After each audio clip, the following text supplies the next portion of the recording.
Hello guys, welcome to Thermomix Adventures. Lisa here. Hey look, today I'm putting together the peach brioche out of the Thermomix Everyday magazine. If you've not given any recipes a go from the magazine, hop to it. It is amazing. It is so pretty and fancy. And I don't typically do pretty and fancy. However, we have peaches off the peach tree that need to be used, so I thought this is a perfect recipe. By the way, before I get started and tell you more about this recipe, a couple of things. The $29 bowl offer ends tomorrow. So if you are waiting to get a TM6 on your bench, a black or a white, it ends tomorrow, okay? So let me know if I can send you a purchase code to get your Thermomix on the bench. If you've got a friend or family member who's been thinking about it, remind them, please. There's nothing worse than someone coming the next day to me and I'm like, it's done, because I can't change that, okay? If you're wanting to trade up your TM5, okay, the trade up offer is also ending tomorrow. So don't delay, okay? Reach out if I can send you a purchase link to get those on the way to you. Remember as well, tell your friends and family. That's important. And let me know if they're going to so that I can honor you in that process. So today, this is a quick one, okay? I'm going to be putting together this brioche. I have made the brioche straight off cookie dough for the recipe that is called caramel peach brioche. Now I am in a hurry because I'm about to head out the door to a demo. So I'm not going to take long to do this. I have rolled out my brioche. You can see it on the camera. And we now need to put 3 tablespoons of caramel sauce. Now in my true form, it was hot. I put it in a thermo server, not all of it, just a dribble across the bottom, and I put it in the freezer for about 3 minutes. So it's probably still too warm, but that's okay. We're going to roll with what we've got. So I'm going to put approximately 3 tablespoons on here. I think the rest gets drizzled over later with the peach. We made this with coconut cream. So instead of using cream, I use coconut cream. So it might be something you want to do. So this is the brioche. It's the caramel sauce straight out of this recipe that we did that swap. It tells you to roll out your brioche 25 by 35 centimeters. Spread with 3 tablespoons of caramel sauce. Dot with spoonfuls of cream cheese over the surface. So it's 120 grams of cream cheese. It said put it in a bowl. Mine's still on the wrapper. And it says to dot with it over the surface. So what I'm going to do, probably should have spread out that caramel first, but you know, nothing like being in a hurry and making a mess. There's that cream cheese. Probably should have, first of all, as I said, spread out this. So I'll just do that now. Spread out the caramel. And then we're going to make a big log.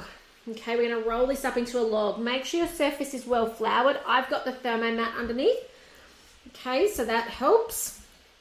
Just spread that out. Spread the dots of cream cheese. And then I'm going to show you how to make this pretty, because this is so pretty. That's what I like about it. I don't know about you, but do you ever look at a recipe and go, that looks really fancy? So let me show you how. So I've just spread these out so that they're nicely covered, so that it goes kind of everywhere. Now all we do is we start at the long side. You guys can see on that camera, it's a bit fuzzy, sorry. And we just roll it up. Now their dots might have meant to have been smaller than my dots. That's a big dot. Let's just cut it a little bit. Not cutting through my pastry. There we go. Rolly, rolly, rolly. Okay, now your caramel sauce, if you've given it time to actually cool, it will probably be thicker than mine. Mine is quite gooey. Tastes good though. All right, so I've got now, by the way, a little tip on the last edge, pick up the edge to it, and then you'll find your contents does not ooze out. So now I've got that rolled up, okay, and I've got a long log. Now it says to divide this in half.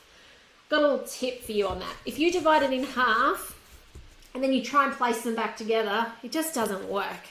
So what I would suggest is you leave the end intact. So this end here, there we go, that end there, I'm going to leave together because it means that when I go to plait it upwards in a second, it will plait up nicely and it won't fall apart. So just a little tip. So now what we're going to do is we're going to flip it up so that the cut edge is upwards, because as these cook and as it proves and it expands, these edges are going to open up just like the picture. So cut edge up. See how I've flipped it up? Over the top. Make sure the cut edge is up, because that's your pretty edge. Oh, it's hanging off the table. Now, the hardest thing about this is actually going to be transferring it to my tray. Okay, so it does need to do, sorry guys, I just knocked the microphone on you.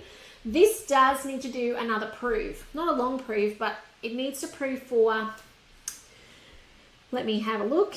It says to proof for 15 minutes in the fridge, okay?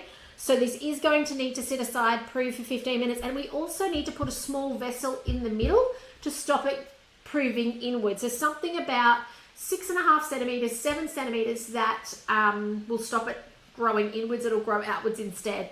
So it's going to bake for 30 minutes or until cooked through at 180, and then you glaze with the leftover caramel sauce. But I've missed a step. We must not forget the peaches, the very reason we did this recipe. So if I go back up here, so it says cover and refrigerate for 15 minutes, then join the edges together, join a reef, okay, insert the, so after the 15-minute rest time, we're going to actually put the little peach bits into it, okay? We're going to sit the peaches into the cuts, and then we're going to, I'm just checking we don't put any more sauce on it. Then we're going to put our oven-proof dish in the middle, and then we're going to cook it. Okay, so I missed the peach part. You may not have just seen what I did just then. I've just cut that last little bit where I started, which allows me to use that to twist it around properly now without it all falling apart, and join my ends together.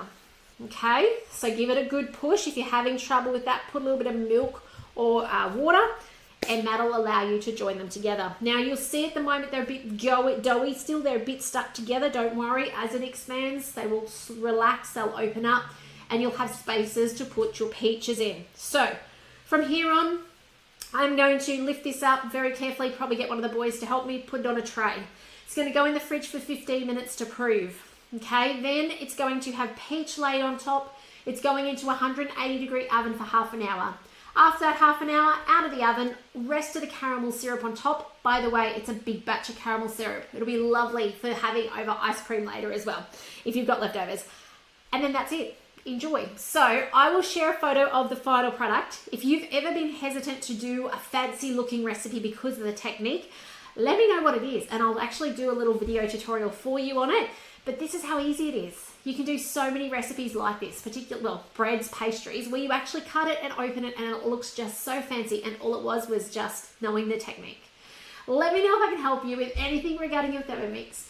Do say hi, hashtag replay when you're watching on, so that I know and Facebook knows that you are loving these videos and getting the most out of it. If I can help you with anything regarding your Thermomix, don't be a stranger. I love to hear from you. And yeah, otherwise, take care, and I will see you next time. Bye for now.